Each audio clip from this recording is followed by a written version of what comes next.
Hello, നമ്മളിവിടെ ചെയ്തത് ജിംനിയിൽ ഇപ്പോൾ ഒരു ആഡ് ഓൺ ആണ്. OE സിസ്റ്റത്തിലേക്ക് ഫ്രണ്ട് ക്യാമറ ഇൻ്റഗ്രേറ്റ് ചെയ്തിരിക്കുകയാണ്.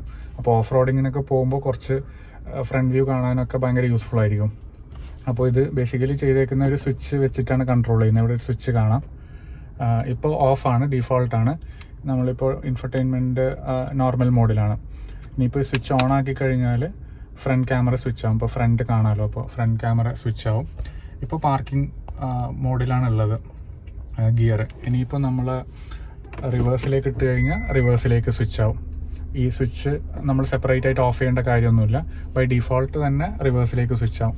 തിരിച്ച് പാർക്കിങ്ങിലേക്ക് ഇട്ട് കഴിഞ്ഞാൽ ഫ്രണ്ട് ക്യാമറ സ്വിച്ച് ആവും. ഇനി അല്ല ഡ്രൈവിങ്ങിലേക്ക് ഇട്ട് കഴിഞ്ഞാൽ തിരിച്ച് ഫ്രണ്ടിലേക്ക് തന്നെ സ്വിച്ച് ആവും. എപ്പോഴാണോ ബാക്കി നോർമൽ മോഡ് വേണ്ടത് അപ്പോൾ ഈ സ്വിച്ച് ഓഫ് ആക്കി കഴിഞ്ഞാൽ തിരിച്ച് പഴയ ഡീഫോൾട്ട് OE സിസ്റ്റത്തിലേക്ക് തന്നെ തിരിച്ചു പോകും. പിന്നെ ഒരു കാര്യം എന്താണെന്ന് വെച്ചാൽ ഇത് 100% പ്ലഗ് ആൻഡ് പ്ലേ ആണ്. എവിടെയും വയർ കട്ടിങ്ങോ കാര്യങ്ങളില്ല. Just socket to socket connections ആണ്. എവിടെയും OE വയറിങ് കട്ട് ചെയ്യേണ്ട ആവശ്യമില്ല.